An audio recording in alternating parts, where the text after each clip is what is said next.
বাংলাদেশকে জামাতের হাতে তুলে দেওয়ার যে চেষ্টা ক্রমাগত চালিয়ে যাচ্ছেন মোহাম্মদ ইউনূস, তা নিয়ে কোনো দ্বিমত প্রকাশ করতে আমি বারণ করছিলাম।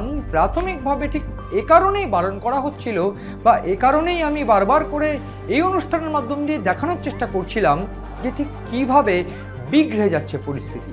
এবং এই বিগড়ে যাচ্ছে এই পরিস্থিতিটা, এটা যে নতুন বাংলাদেশ তা নয়। গত 1 বছর ধরে যে চিত্র আমরা দেখে যাচ্ছি তার মধ্যে অন্যতম পরিস্থিতি এই পরিস্থিতিটা। তার কারণ আমরা দেখতে পেয়েছি যে ভারত বাংলাদেশ সম্পর্ক কতটা অবনমনের দিকে এগিয়ে গিয়েছে। একদিকে যখন ভারত পাকিস্তান সংঘাত, ঠিক তখনও পাকিস্তানের হাইকমিশনের উপরে ভারতে হামলা হয়নি, বা অন্য দিক থেকে ভারতের হাইকমিশনের উপরেও পাকিস্তানে হামলা হয়নি। কিন্তু কোনো সংঘাত, কোনো যুদ্ধ পরিস্থিতির আগেই যে হামলা এই ভারতীয় হাইকমিশনের উপরে হয়েছে, এবং তার পাল্টা ভারতীয় হাইকমিশন দিল্লিতে যে বিক্ষোভ হয়েছে তা অত্যন্ত চূড়ান্ত পর্যায়ে বলেই মনে করছে বিশেষজ্ঞ মহল।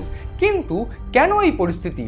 এবং তথ্য বলছে যে ওসমান হাদিকে কেন্দ্র করে, ওসমান হাদির মৃত্যুকে কেন্দ্র করে 18ই ডিসেম্বর রাত থেকে যে পরিস্থিতি বিঘ্রাতে শুরু করেছে, সেইখানে বারবার করে সংখ্যালঘু হত্যা থেকে শুরু করে দীপু চন্দ্র দাসের যে চিত্র আমরা দেখেছি, তার পাশাপাশি গতকাল আমরা দেখেছি চট্টগ্রামে পশ্চিম বণিকপাড়া এলাকায় একটি হিন্দুদের পাড়া জ্বালিয়ে দেওয়া থেকে শুরু করে বিভিন্ন ক্ষেত্রে সংখ্যালঘুদের উপর যে অত্যাচার, সেই চিত্রটাই সামনে আসছে।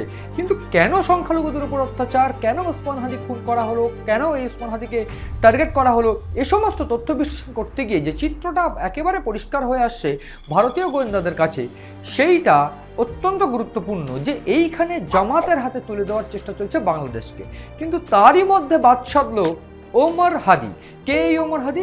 ওসমান হাদির ভাই ওমর হাদির বিস্ফোরক অভিযোগ এইরকম যে এই গোটা ঘটনায় জড়িত মোহাম্মদ ইউনূস, এবং ঠিক এই মোহাম্মদ ইউনূস চাইছেন যে এই হাদিকে খুন করা হয়েছে কারণ তিনি চাইছিলেন ফেব্রুয়ারিতেই যাতে নির্বাচন হয়, এবং এই নির্বাচন যদি কোনোভাবে পিছিয়ে দেওয়া যায়, নির্বাচনকে বানচাল করা যায়, তাহলেই জামাত গোটা বাংলাদেশ জুড়ে একেবারে ভয়ানক আকার ধারণ করবে এবং জামাত চেষ্টা করবে সমস্ত কিছু দখল করার। এবং ঠিক এই ছকই কি কোথাও গিয়ে মোহাম্মদ ইউনূস সফল করার চেষ্টায় রয়েছেন?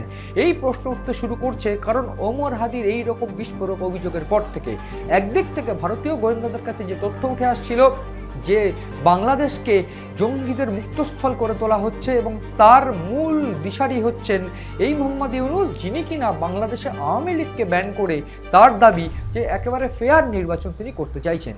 আদতে যদি ফেয়ার নির্বাচন করতে চাইতেন তাহলে আওয়ামী লীগকে কেন বাদ দেওয়া হবে? এ প্রশ্ন ওঠাচ্ছিলেন বা এই প্রশ্ন তুলছিলেন স্বয়ং প্রাক্তন প্রধানমন্ত্রী শেখ হাসিনা। কিন্তু প্রশ্ন হচ্ছে যে বাংলাদেশের এই পরিস্থিতি এবং বাংলাদেশে এই ওসমান হাদি খুনে জড়িত কারা? যদিও আমি যেটা বলছিলাম যে ওসমান হাদির যে ভাই ওমর হাদি, তিনি পরিষ্কার করে অভিযোগ করছেন যে এই গোটা ঘটনায় প্রাথমিকভাবে এই মোহাম্মদ ইউনূস এই ঘটনা ঘটিয়েছেন কারণ প্রাথমিকভাবে নির্বাচন বানচাল করা। তাহলে একটু ফিরে দেখা যাক যে নির্বাচন বানচাল করার চেষ্টা কেন তিনি করবেন। প্রাথমিকভাবে আমি যেটা বহু আগে থেকে বলে আসছি, জামাতের সঙ্গে মোহাম্মদ ইউনূসের যে সম্পর্ক ইতিমধ্যে আমরা দেখতে পেয়েছি, বা বলা ভালো এনসিপি বা এই বৈষম্য বিরোধী আন্দোলনকারীদের যে দলটা বা যে সংগঠনটি, যারা ছাত্রনেতা, তাদের হাত ধরে যে তিনি ক্ষমতায় এসেছিলেন, সেই ক্ষমতায় বসে তিনি বোঝাতে চাইছিলেন বা বুঝতে পারছিলেন যে জামাতকে সঙ্গে নিয়ে চলতে হবে। যদি বিএনপি বা আওয়ামী লীগকে জায়গা দেওয়া হয় তাহলে তিনি তার ক্ষমতার রাশ ধরে থাকতে পারবেন না। প্রাথমিকভাবে তিনি সে কারণে চীন বা অন্যান্য দেশগুলোর কাছে সামরিক সাহায্য চাইছিলেন, কিন্তু কূটনৈতিক কারণে ভারতের বিরুদ্ধে তারা কেউ যেতে চায়নি।